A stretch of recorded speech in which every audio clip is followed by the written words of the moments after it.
Hello guys, എല്ലാവർക്കും പുതിയ വീഡിയോയിലേക്ക് സ്വാഗതം. ഇതേ ജൂൺ 5-ാം തീയതിത്തെ ഒരു വീഡിയോ ആണ് കേട്ടോ. ഇതൊരു സർപ്രൈസിങ് വീഡിയോ ആണ്. എൻ്റെ ആത്തുക്കുട്ടൻ്റെ ബർത്ത്ഡേ ആണ് ജൂൺ 5 പറയുന്നത്. ജൂൺ ഞങ്ങൾക്ക് കുറച്ച് സ്പെഷ്യലാണ്. ഞങ്ങളുടെ 3 മക്കളുടെ ബർത്ത്ഡേ വരുന്നത് ജൂണിലാണ്.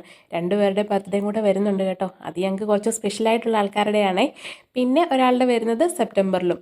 അങ്ങനെ എനിക്കും റോഷിക്കും കുഞ്ഞുങ്ങളൊന്നും ഇല്ലെന്ന് പറഞ്ഞാലും ഞങ്ങൾക്ക് 3-4 കുഞ്ഞുമക്കളുണ്ട് കേട്ടോ. അതെല്ലാം നിങ്ങൾക്ക് അറിയാമല്ലോ ഗൈസ്. അപ്പം ഞങ്ങൾ അവരുടെ എല്ലാം ബർത്ത്ഡേ ഒക്കെ ആഘോഷിക്കാൻ ഞങ്ങളിങ്ങനെ വെയിറ്റിങ്ങിലാണ്. അങ്ങനെ നമ്മളിതാ ഒരു കേക്കും വാങ്ങി, ഒരു ഡെക്കോർ ഐറ്റംസ് ഒക്കെ വാങ്ങി അവനൊന്ന് സർപ്രൈസ് ചെയ്യിക്കാന്നുള്ള പ്ലാനിലാണ് കേട്ടോ. അങ്ങനെ നമ്മൾ പ്രതീക്ഷിച്ചിരുന്ന ആൾക്കാർ ഇതാ എത്തിയിട്ടുണ്ട് ഗൈസ്. അവരങ്ങ് കട്ടപ്പനയിൽ നിന്നാണേ വരുന്നത്. വരുന്ന വഴിക്ക് എൻ്റെ ആങ്ങളെയും അവൻ്റെ വൈഫും കുഞ്ഞും അവരോടൊപ്പം തന്നെ ജോയിൻ ചെയ്തിട്ടുണ്ടായിരുന്നു. അങ്ങനെ ദാണ്ടെ നമ്മുടെ ബർത്ത്ഡേ ബോയ് ആണ് കേട്ടോ ഈ വരുന്നയാളെ. ഞങ്ങൾക്ക് ഇച്ചിരി സ്പെഷ്യലാണ്. ഞങ്ങൾ കാത്തിരുന്ന് കിട്ടിയ ഒരു കുഞ്ഞാണ് കേട്ടോ അവൻ്റെ പേര് ആത്തുക്കുട്ടൻ എന്ന് നമ്മൾ വീട്ടിൽ വിളിക്കുമെങ്കിലും റയാൻ എന്നാണ് അവൻ്റെ പേര്. ഇതെൻ്റെ നാത്തൂനും കുഞ്ഞുമാണ് കേട്ടോ. എൻ്റെ ആങ്ങളയുടെ വൈഫും കുഞ്ഞും അവരും നമ്മളോടൊപ്പം ഉണ്ടായിരുന്നു കേട്ടോ.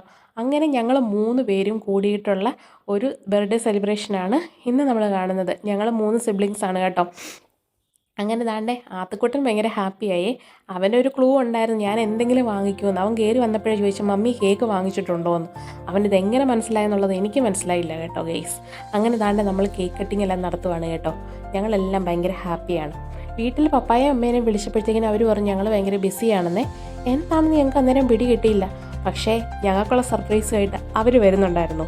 കാരണം സർപ്രൈസ് പൊളിയാൻ പാടില്ലല്ലോ. ഫോൺ വിളിച്ച് എടുക്കുമ്പോഴത്തേക്കിനും ഞങ്ങളത് കണ്ടുപിടിക്കത്തില്ലേ. അങ്ങനെ നമ്മൾ കേക്ക് കട്ടിങ് എല്ലാം കഴിഞ്ഞപ്പോഴാണ് കേട്ടോ അവർ വരുന്നത്. അവർ വരുന്നുണ്ടെന്നുള്ളൊരു ക്ലൂ കിട്ടിയിരുന്നെങ്കിൽ ഞങ്ങൾ ഈ സമയത്ത് കേക്ക് കട്ട് ചെയ്യില്ലായിരുന്നു. അവരും കൂടെ വന്നിട്ട് കേക്ക് കട്ട് ചെയ്യാനായിരുന്നു ഞങ്ങളുടെ പ്ലാന്. എന്തായാലും വേണ്ടില്ല. കേക്ക് കട്ടിങ് എല്ലാം കഴിഞ്ഞ് ഞങ്ങൾ ഇങ്ങനെ സൊറ പറഞ്ഞിരുന്ന സമയത്താണ് ദേൻ്റെ മുറ്റത്തൊരു ഓട്ടോയുടെ ശബ്ദം കേൾക്കുന്നത്. പപ്പായ്ക്കും അമ്മയ്ക്കും പിന്നെ അവിടെ ഇരിക്കാൻ പറ്റുന്നില്ല. കാരണം ഞങ്ങൾ 3 പേരും ഇവിടെ ഉണ്ടല്ലോ.